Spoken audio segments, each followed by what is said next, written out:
కుబేరుడి అహంకారం. ఈశ్వరానుగ్రహంతో ఐశ్వర్యం పొందిన కుబేరుడికి ఒకసారి తానే ధనవంతుడిని అనే అహంకారం కలిగింది. అందువల్ల దేవతలందరికీ మంచి విందు భోజనం ఏర్పాటు చేసి తన గొప్పతనాన్ని చాటుకోవాలని తలచాడు కుబేరుడు. దేవతలందరినీ ఆహ్వానించి శివపార్వతులను ఆహ్వానించటానికి కైలాసానికి వెళ్తాడు.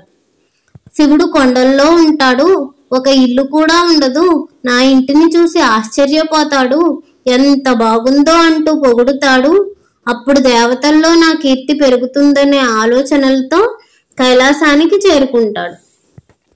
శివుడు సర్వాంతర్యామి, ఎవరెవరు ఎప్పుడెప్పుడు ఏమనుకుంటున్నారో అన్నీ తెలుసుకోగలడు.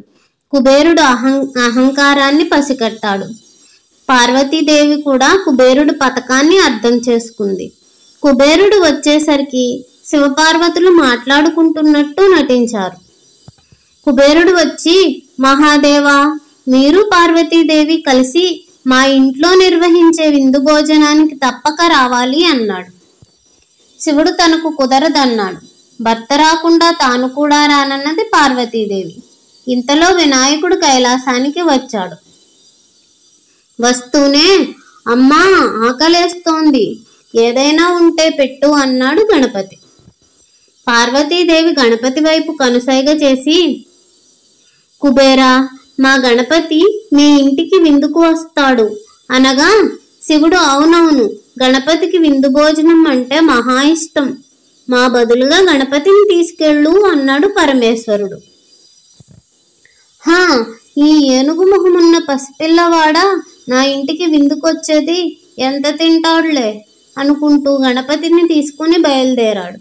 తన భవనంలోనికి తీసుకువెళ్ళి తన భవనంలో ఉన్న సౌకర్యాలను ఇతర సంపదలను చూపించసాగాడు. ఇవన్నీ వ్యర్థం, త్వరగా ఆహారం పెట్టండి అని గణపతి అనగా కుబేరుడు భోజనం సిద్ధం చేయవలసిందిగా అక్కడున్న పనివారికి ఆజ్ఞ చేశాడు.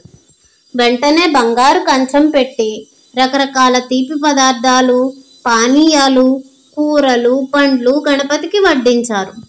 కుబేరుడు చూస్తుండగానే ఒక్క పెట్టున గణపతి ఆ కంచంలో ఉన్న ఆహారాన్ని, అక్కడ పాత్రలో పెట్టిన ఆహారాన్ని తినేసి ఇంకా తీసుకురండి అంటూ ఆజ్ఞ చేశాడు.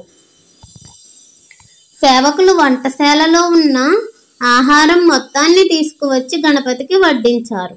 అయినా గణపతి ఆకలి ఇసుమంతైనా తగ్గలేదు, కడుపు నిండలేదు. ఇంకా కావాలి అంటూ గణపతి అడిగాడు. వంటవారికి ఆహారం వండటం, గణపతికి వడ్డించటమే పని అయిపోయింది. కాసేపుడికి కుబేరుడి వంటశాల మొత్తం చూస్తుండగానే ఖాళీ అయిపోయింది. విషయం కుబేరునికి తెలిసింది. తన సంపద మొత్తం తరిగిపోతోంది, కానీ గణపతి కడుపు నిండటం లేదు. ఏం చేయాలో అర్థం కాలేదు. ఇంతలో గణపతి ఆగ్రహంతో ఊగిపోతూ కుబేరుణ్ణి పిలిచి, నీ ఇంటికి విందుకు రమ్మని నాకు ఆహారం పెట్టకుండా అవమానిస్తున్నావు అంటూ పలికాడు. కుబేరుడికి విషయం అర్థమైంది. తనకున్న సంపద ఆ పరమాత్ముణ్ణి ఏమాత్రం సంతృప్తి పరచలేదని, అన్నీ ఇచ్చిన భగవంతుడి దగ్గరే దర్పాన్ని చూపించాలనుకోవడం మూర్ఖత్వమని, తన అహంకారం అణచడానికే దైవం ఈ విధంగా చేశాడని గ్రహించి పరుగున కైలాసానికి వెళ్ళాడు. గరా, నీవే దిక్కు, ధనానికి నన్ను నీవే అధిపతిని చేశావని మరచి అహంకారంతో ప్రవర్తించాను. అందుకు ప్రతిగా గణపతి నా సంపద మొత్తాన్ని ఖాళీ చేసి, అన్నీ ఇచ్చిన భగవంతుడే అహంకరించిన వారి సర్వసంపదలు తీసివేస్తాడని నిరూపించాడు. మీ బిడ్డడైన గణపతి ఆకలి తీర్చలేకపోతున్నాను, ఏదైనా మార్గం చూపించండి అన్నాడు.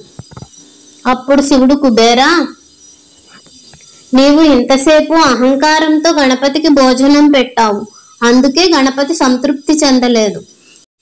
గణపతికి కావలసింది భక్తి మాత్రమే. నీకు ఎంత ఉన్నది అతనికి అనవసరం. నీవు ఎంత భక్తితో సమర్పించావన్నది మాత్రమే గణపతి చూస్తాడు. ఇదిగో, ఈ గుప్పెడు బియ్యం తీసుకుని అహంకారం విడిచి చేసిన తప్పును ఒప్పుకొని పరమభక్తితో గణపతికి సమర్పించు అన్నాడు. కుబేరుడు ఆ గుప్పెడు బియ్యాన్ని ఉడికించి గణపతికి భక్తితో సమర్పించాడు. ఆ గుప్పెడు బియ్యం తినగానే గణపతికి కడుపు నిండి త్రేన్పులు వచ్చాయి. గణపతి సంతృప్తి చెందాడు. మనం దేవుడికి ఎంత సమర్పించామన్నది కాదు, ఎంత భక్తితో ఇచ్చామన్నది ముఖ్యం. కుబేరుడి అహంకారాన్ని అణిచివేసిన గణపతి మనలో అహంకారాన్ని కూడా పటాపంచలు చేయుగాక. నీతి: పెట్టేది కొంచెమైనా అహంతో కాకుండా ప్రేమతో భక్తితో పెట్టడం వల్ల అంతా మంచి జరుగుతుంది. సర్వే జనా సుఖినో భవంతు. ఓం నమః శివాయ. హర హర మహాదేవ. శంభో శంకర. ఈ వీడియో కనుక మీకు నచ్చినట్లయితే లైక్ చేసి షేర్ చేసి సబ్స్క్రైబ్ చేయండి. Thank you.